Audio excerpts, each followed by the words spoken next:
So Sean Strickland just did the MMA community a massive favour and got the Chechen crotch sniffer out of middleweight. Now look man, round 1 in this fight was pretty nerve-wracking, you know. Sean Strickland did what everyone knew he needed to do. He walked into that fire.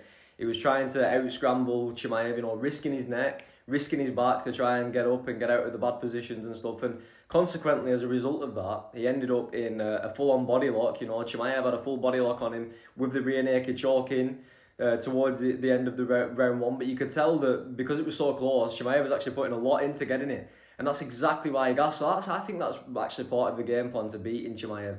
You have to let him try and submit you in that first round. Let him sprint, you know, and just weather it as best as you can. If you can survive it, then he's going to come out, you know, mentally defeated and drained of his cardio capacity in the second round. That's exactly what happened, you know. He was pulling guard when he couldn't take Strickland down, you know, waiting for Strickland to come and meet him on the ground. And then obviously Strickland had like a round of control time in round 2. So I had him winning that round. I also had him winning rounds 4 and 5.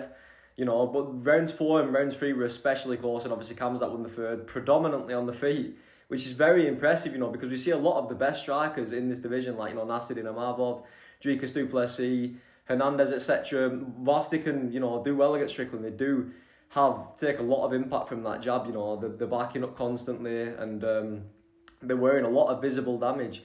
But with Chimaev, he was just walking forward unequivocally against that jab, which is very impressive, and landed a lot of big shots of his own on someone like Strickland, who is massively defensively responsible on the feet. Now, a lot of that will come as a result of the threat of the takedown and stuff, you know, that'll obviously compromise Strickland's defence a bit.